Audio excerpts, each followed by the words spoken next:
to check in a hotel, mga 5-star hotel. Yes. Doon lang nag-check-in ako sa Grand Hyatt. Doon mismo sa Juan. Para ngayon yung kausap natin. Okay.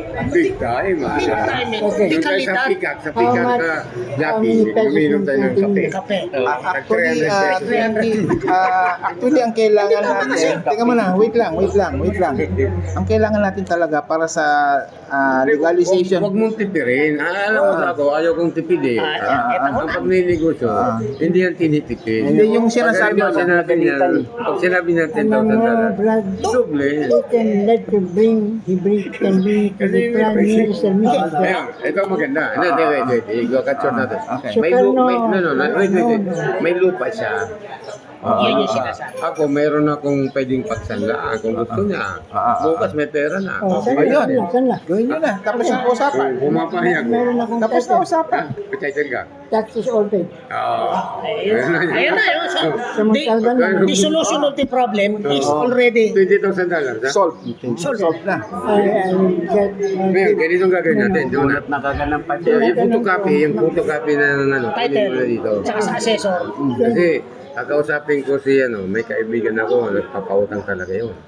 Ang pautang doon is around 3% per month. Photocopy natin ng Photocopy. Christian hindi bahala ka. Ngayon, dahil ganito yan yung 20,000, expenses lang yun. Yes. Paano ang per dime natin? Yung airline per dime Okay, ganito. Ako naman mag-explain yan. Ako maglalatag. No? Doon naman gagaling yung request niyo doon sa fund natin na hindi pata-transfer natin. Ako lang bahala doon. Although, hindi provided ng fund provider talaga yung principal. Ako na lang bahala. Importante matuloy lang tayo. Ang mahirap kasi doon, yung expenses, hindi mo lang, nagbabalik yun Yes. Kailangan may May per buffer dime. tayo. May buffer. May per dime para in case Alam mo, imbis magkalabuan doon, in case magkalabuan. Sigurado tayo. Sigurado ako. Sigurado. Meron akong secreto.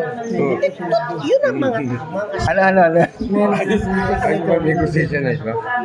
When we are successful already in getting what he needs from whether it is money or what. Kasama ka sa korporasyon. Correct. Wala namang problema yun. Yung ang ngayon ang kagandahan, no? Ano yan? Sabag niyan, mayroong mayroon sinasabing, what do we call this? R1. Ha? We're R1. Hindi, kailangan. Wala ako sa corporation kasi ako yung negotiator Negotiate. Mga pag nakita ko, Gumamit ng dami. Pwede. sasabihin ito pala kasama. Yes, Hindi, pwede yun. ganito. Ito ko sasama niya. Pero sir, ganito. Brad, nakita mo? Magbibigay tayo ng dami. Hindi, yung pamilya niya pwede. Maglalagay na tayo ng dami mo. Ay, Hindi, tsaka pwede tayong... Bibigyan ko na nga yung sample lang. Sa Indonesia, ang corruption ganito. Di ba dito sa Pilipinas, under the table, Under the table. including the table and chairs. yes. Tayo mo, nakarosilyo ka na. Sa Indonesia, over the table. Okay. Kaya I will tell you a story. Transparent. I will tell you a story. One minute I will tell you. He was with Sukarno when he interviewed his successor, three successors. Okay. He was present. First interview. 1 plus 1. Ay, yung kwento mo. Two. The other one, 1 plus 1, 2. Second. And the last one, 2 ring. Oh. The third one, 1 plus 1. 3. Plus 1. Plus 1. 3. Ayun na nga yun. Ayun, kasama siya ron. Nandyan yan, naririnig na yan. Hindi, mas maganda yung kwento ganito. Oh, sige. Even Suharto was about to step down from power. Okay. Sabi niya, there should be somebody who will be my alter ego. So Okay. not everything will be erased with my Erase, anomalies or whatever. anomalies or whatever. Sa madaling sabi, 3 ang pumasa out of 500 na Wow. place. Ayun, yung first pumasok na kasi doon sa Minting area, nandun ang bahay niya Suharto Okay. At Suharto. Nagpasok nung isa, po siya. Sabi ni Suharto, you have the ambition to be the next president of the Republic of Indonesia. Yes, sir. I am qualified. Sino yung tinutukoy ikaw? Hindi, yung ano, Yung tatlong okay. nag-apply, na pumasa. Yung pumasa. President, he was president. So ang nangyari, no, I was not present, but it was just a story to me kasi yun ang nangyari. Okay. Ayun, so this was 2005 nung nakita kami. But at that time, medyo masakitin na siya, masakitin. Sabi niya yun, sabi ng, ano, equals 2. Ang bilis sumagot eh. Kasi 1 plus 1 na naman, equals 2. Sabi ni Suharto, you cannot be a president. Because you are impulsive. Exact answer. Di ba? Impulsive. Bagsak siya. Bagsak.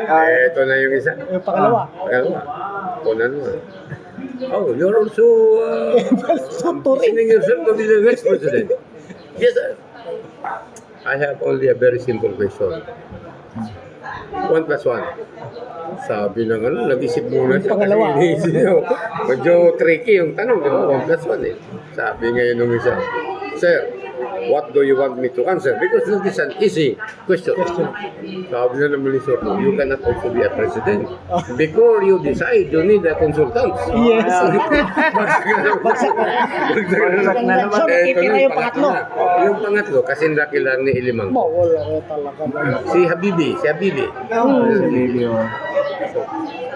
Pasok pa lang si Habibi, sabi ni Suharto, you have ambition to be the next president of the Republic of Indonesia. But your height doesn't even match with my height kasi 6 footers ito. Sabi ni Habibi, Sir, my height is start from my ear.